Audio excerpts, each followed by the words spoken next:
Нарында жер титирedi.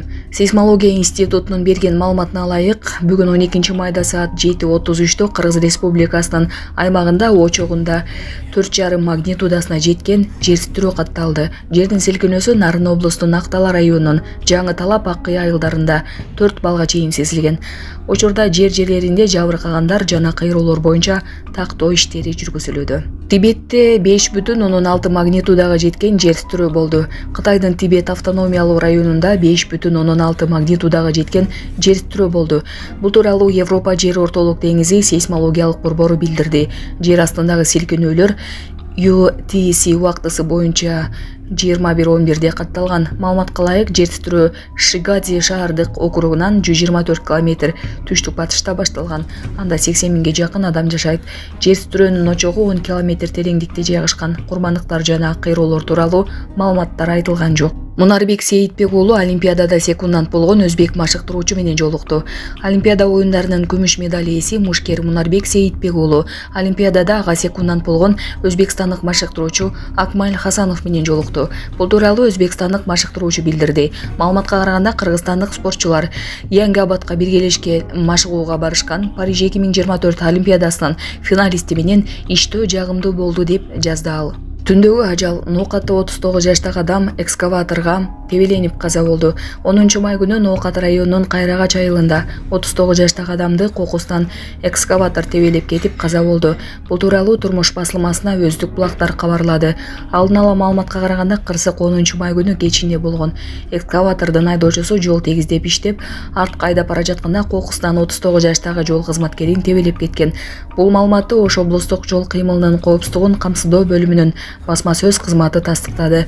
10 май күнү саат 22:30 чамасында Ноокат районунун Бел айыл аймагынын Кайрагач айылынын 1997 жылы туулган тургуну экскаватор менен ошол айылда жол тегиздеп жатып, артка айдаган учурда кокусунун артында турган 1986 жылы туулган жаранды тебелеп кеткен. Ал окуя болгон жерде каза болгон деп айтылат маалыматта. Ассаламу алейкум, урматтуу кыргыз элим, Кубанычбек кызы кымбат. Уулум Мухаммад ошо жол кырсыгына кабылып башынан удар алган. Азыркы учурда жардамга муктаж. Балам отура албайт, баса албайт. Баламдын операциясына жардам кылып кетиңиздер, сиздерден сураныч. Баланын бир жери ооруса, эненин жүрөгү ооруйт экен, сиздерден сурадарым. Баламдын басып кетүүсүнө себепкер болуңуздар. Көптү көрсөгөл болот дейт. Мен да балам көптүн катарында басып, ойноп, күлүп жүрүшүн каалайм. Бул теңдүүлөр чуркап жүрөт азыр. Жардамыңыздарды аябаңыздар. Сиздердин берген жардамыңыздарды алып жатабыз. Рахмат чоң. Бизге азыркы учурда $5,000 каражаты керектөлүүдө, $13,000 чогулду. Жардамыңыздарга чоң рахмат, Аллах таалам ыраазы болсун.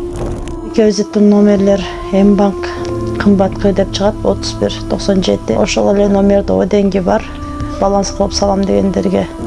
Россия өлкөсүнөн котором дегендерге Сбербанк бар. 0600 Самаган деп чыгат. Өзүмдүн иним азыркы учурда Россия өлкөсүндө иштеп жүрөт. Берген жардамыңыздарга чоң рахмат, Аллах таалам ыраазы болсун. Азамат кыз Садыр Жапаров таштанды ыргытпоого чакырган кызды мактады. Өлкө башы Садыр Жапаров социалдык тармактагы баракчасында видео бөлүшүп, андагы элди таштанды ыргытпай артынан тазалап кетүүгө чакырганын кызды мактап, Азамат кыз деп жазды. Видеодогу кыздын айтымында, жарандык жоопкерчилик болбосо, канча ишембелик уюштурса дагы шаар таза болбойт. Таласта жол эрежесин одону бузган айдоочуларга 15 000 сом айып пул салынды. Талас шаарында жол эрежесин одону бузган айдоочуларга айып салынды.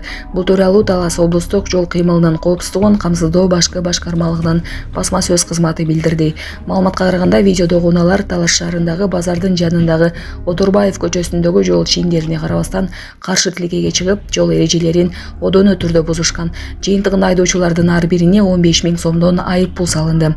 Эскерте кетсек, бул тилкелер 2 апта мурун толук чийилип бүтүп, тиешелүү жол белгилери коюлган. Урматтуу айдоочулар, жол кыймылынын эрежесин так сактап айдооңуздарды эскертебиз деп айтылат маалыматта. Садыр Жапаров өзгөчө кырдаалдар министри Бобик Ажикеевге сөгүш берди. Президент кол койгон тескемеге ылайык Конституциянын 71-беренесине Кыргыз Республикасынын куралдуу күчтөрүнүн тартип уставы жөнүндө Кыргыз Республикасынын мыйзамы менен кабыл алынган Кыргыз Республикасынын куралдуу күчтөрүнүн тартип уставынын 75 пунктунун Б пунктучасына ылайык жүктөлгөн милдеттерин тийиштүү түрдө аткарбаганы үчүн өзгөчө кырдаалдар министри Ажикеев Бообек Эргешевичке катуу сөгүш түрүндө тартиптик жаза берилгени маалым болду. Аскерлерге карата жасалган зомбулук боюнча кылмыш иши козголду. 11 майда социалдык тармактарда аскерлерге күч колдонулуп жаткан учурдагы видео боюнча кылмыш иши козголду. Аскер прокуратурасы окуя өзгөчө кырдаалдар министрлигинин номер 86-123 аскер бөлүгүндө болгонун билдирди. Тергөө Бишкек гарнизонунун аскердик прокуратурасына тапшырылды. Тергөө иш-чараларынын алкагында зомбулукка кабылган аскер кызматкерлери прокуратурага жеткирилип, алардын катышуусунда сурак жана башка процесстик иш-чаралар жүргүзүлүүдө. Башкы прокуратура тергөөнүн жыйынтыгында күнөөлүү тараптардын аракеттерине юридикалык баа берүүнү убадалады.